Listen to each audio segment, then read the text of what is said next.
আসতে, তাই করেছে। দুপুরের কাঠফাটা রোদে রীতি হেঁটে যাচ্ছে। এই সময় রাস্তায় গাড়ির পরিমাণ খুব কম থাকে, আর রীতির ইচ্ছা করছে না গাড়ি দিয়ে কোনো জায়গায় যেতে। নিজের মনে অনুভূতিকে প্রকৃতির সাথে শেয়ার করতে ভালো লাগছে তার।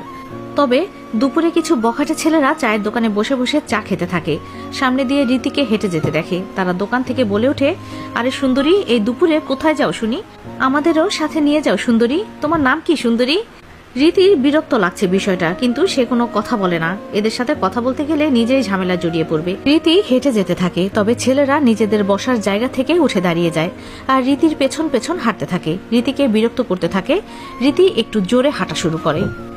বখাটে ছেলেরা নিজেদের বাইক চালু করে রীতির সামনে এসে দাঁড়ায় আর বলে, আরে সুন্দরী, আমরা তোমাকে কতক্ষণ ধরে ডেকে যাচ্ছি, আর তুমি হেঁটে হেঁটে চলে যাচ্ছ? এই দুপুরে একা একা হেঁটে যাচ্ছ কেন? আমার বাইকে এসে বসে পড়ো, তোমাকে বাড়িতে পৌঁছে দেই।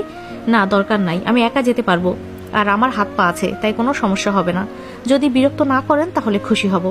বখাটে ছেলেরা রীতির হাত ধরে ফেলে আর বলে, তুমি একা একা যেতে পারবে না, সেই কথা আমরা জানি, কিন্তু আমাদের সাথে চলো, তোমাকে তাড়াতাড়ি পৌঁছে দিব।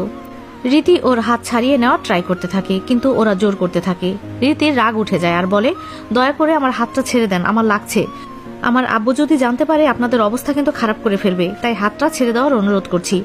তোমার আব্বু কিচ্ছু করতে পারবে না আমাদের, কারণ তুমি জানো না আমরা কারা। এই শহরের মন্ত্রী মেহরাব চৌধুরীর লোক, আর তাই কেউ কিচ্ছু করতে পারবে না আমাদের।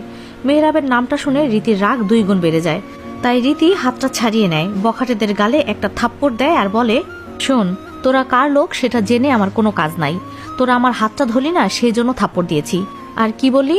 মন্ত্রী মেহরাব চৌধুরীর কথা? তাহলে ভালো করে শুনে রাখ, আমার কিছু যায় আসে না উনি কে কি করতে পারেন। তোদের মন্ত্রীকে গিয়ে বলে দিবি এই রীতি কাউকে ভয় পায় না, যা এখান থেকে।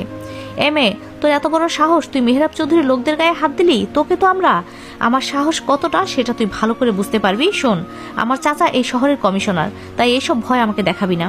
আর তুই মেহরাব চৌধুরীর লোক বলে তোকে থাপ্পড় দিয়েছি। নিজে যেমন চরিত্রহীন, তার দলের লোকদের ঠিক তেমনই তৈরি করেছে। রীতি কথাটা বলে চলে যায়। সেই বখাটে ছেলেরা গালে হাত দিয়ে দেখে গাল লাল হয়ে গেছে। রীতি সেখান থেকে একটু হেঁটে একটা রিক্সা নিয়ে বাড়ির উদ্দেশ্যে রওনা দেয় আর মনে মনে বলে, মন্ত্রী মেহরাব চৌধুরী, আপনি নিজে একটা খারাপ মানুষ, তাই আপনার দলের লোকও খারাপ হবে, এটাই স্বাভাবিক। নিজে বিয়ের আসর থেকে বউকে রেখে পালিয়ে গেছেন, আর আপনার দলের লোকজন রাস্তায় দাঁড়িয়ে মেয়েদের উত্ত্যক্ত করে। অনেক ঘৃণা করি আপনাকে মেহরাব চৌধুরী। আশা করি জীবনে কখনো দেখা হবে না আমাদের। তো বন্ধুরা, এই পর্বটা এখানেই শেষ করলাম। পরবর্তী পর্বও দিয়ে দেওয়া হয়েছে, ভিডিও শেষে দেখে আসতে পারেন।